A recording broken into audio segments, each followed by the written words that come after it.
confront these challenges head on.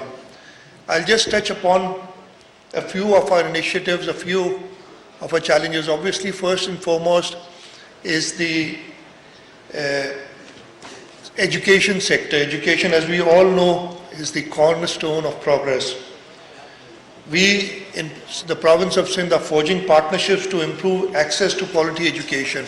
I'll talk about our public-private partnership initiative, and not only in the infrastructure sector, we started about 12, 13 years ago with our first project in the province of Sindh in infrastructure, but we've grown from there, and now we've introduced public-private partnership in the service sector, and most prominent are our health and the education sector.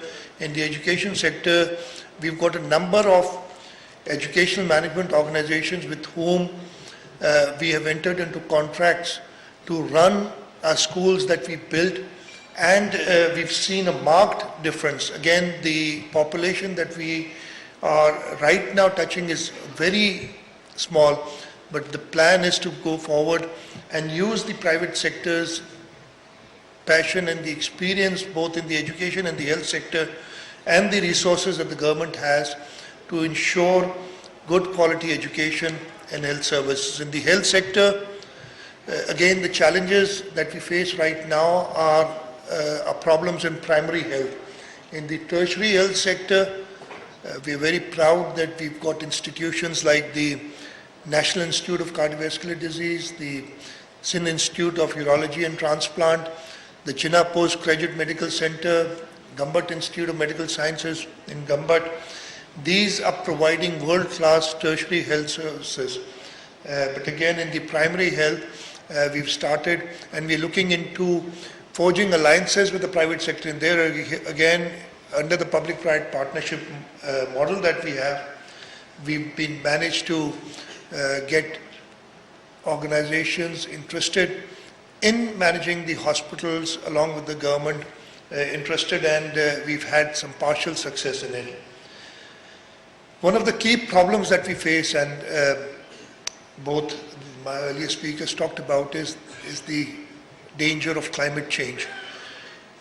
We've, in the recent past, have suffered from the effects of climate change. The 2022 floods in our province was the biggest natural disaster that we've seen in recent, I believe we don't have any recorded history of a catastrophe like the 2022 floods. The 2022 floods, when the UN Secretary General was here, called it, he said it was of biblical proportions and a monsoon on steroids. After the floods, we were really not sure whether we'd be able to overcome the damage that it had caused, but with the grace of Almighty Allah, with the help of our friends, we managed to not only rebuild, not entirely, but substantially, the infrastructure, both in the on the road side, in the irrigation, on the irrigation side. We've redone our hospitals, and we're doing the schools. Almost 20,000 schools were damaged in the 2022 floods, and we are in the process, again with the help of friends, to make sure that we not only rebuild our infrastructure, but we rebuild it better. Apart from that, for the first time in the history of the world, I'd say, we've embarked into a project where we are providing housing for almost 12 million people of the province of Sindh.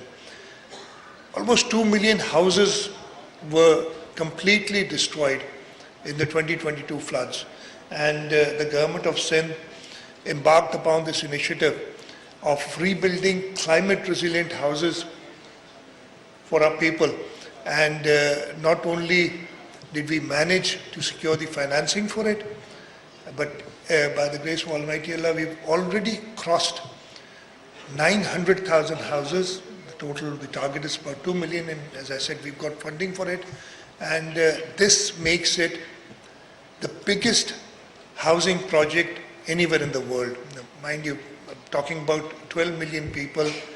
This is probably, I don't have the numbers, I don't remember the numbers right now, but it's probably more than at least 120, the population of 120 countries of the world. So if the people that we are serving were made part of a new country, this would be a country which would be larger than 120 countries of the world. So one doesn't realize the proportions that we're talking about here. It's not a few thousand houses, it's 2 million houses that we're building. In water management, again, looking at the dangers of climate change, what we are doing is we are expanding our drainage systems in the province so that, God forbid, if we are hit with another catastrophe like this, we are better prepared. I'm not saying that we'll pass any catastrophe without any damage. You can't fight nature, but you can try and manage with whatever resources you have, and that's what we're trying to do. Another area that we are working on is making sure that the city of Karachi, which is the growth engine for Pakistan, gets the necessary infrastructure. Again, Karachi, which was at the time of independence a few thousand people, has grown astronomically, and with a city of a population of more than 20 million, with the recent count, the infrastructure is lagging far behind, and we're totally aware of this. What we're doing is making sure that we build the water infrastructure, bring in more water into the city to fulfill the needs of the 20 million plus people. Wastewater, the Sindh Solid Waste Management Board has been formed, and it's performing much better than what we used to perform earlier. We are looking into waste to energy projects for the city. We produce more than 15,000 tons of garbage every day. And we generate this garbage, and we need to make it to good use. The transport sector, the transport in this province, again, we are building right now 3 bus rapid transit systems. Apart from that, we are introducing electric buses, with the first 500 buses have been approved. Our plan is to take this to 8,000 electric buses for the city of Karachi, and we are on a way to this. Climate change, I'm grateful to the global president. She talked about our initiatives in the carbon market sector. We are the only province, not even the federal government was able to raise, and what we did was, again, in public-private partnership, we offered our mangroves, and through these we've been able to date earn $15 million in carbon credits, and the potential is much larger. And what we've done is we've got another project which has been launched in the public-private partnership, for forestation, and again, the revenue model for it is earning through carbon credits, selling the carbon credits and earning from it. There's a lot that the government is doing, but we can't do it alone. We need partnerships. We need partnerships to achieve the transformation that we're planning, to achieve our goals for 2047 when Pakistan turns 100 years. And for this, we are proud and we are happy that we have the structure for private participation built into the legislation in our province. Again, we are the first province to have a Public-Private Partnership Act. That was in 2010, and it has evolved. We've got help from international agencies to make sure that this is a model which which allows participation in the private sector, allows them to make profits, and it allows the government to provide the service which it has to our residents.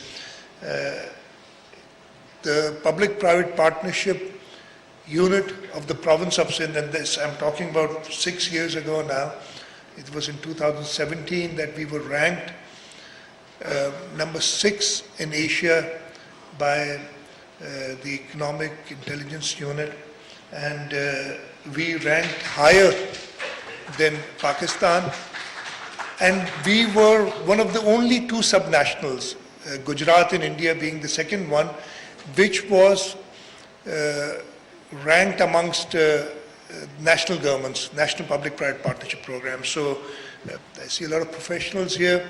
What I would encourage you to do is look into our public-private partnership model, and for the betterment of the residents of this province, for the betterment of this country, and most of all to make profits for your organizations. Enter into the available opportunities that we have here. We've got great opportunities. I talked about deforestation and revenue model through carbon credits.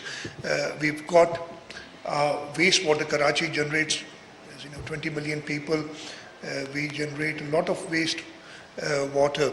It can be treated and be used in industry with obviously an investment, but again it has a revenue model, and we can earn, the private participants come in and earn money. The government is not in the business of earning money. We are in the business of providing service to our residents. So together we can achieve our objectives. The private sector making profits and the government providing the service to its residents. So I will encourage you to come and partner with the Sindh government in order to achieve the objectives, both our objectives. Ladies and gentlemen, resilience and sustainability are not just buzzwords. They are guiding principles that will shape the future of our country. We are committed to rebuilding and modernizing our infrastructure. We are committed to promoting sustainable practices in every sector, and above all, we are committed to building a Sindh where every citizen has the opportunity to thrive. Let us work together, hand in hand, to build a resilient, sustainable and prosperous Sindh. A Sindh that stands tall in the face of adversity and shines as a beacon of hope and progress for all Pakistan. Thank you very much. Pakistan Zindabad.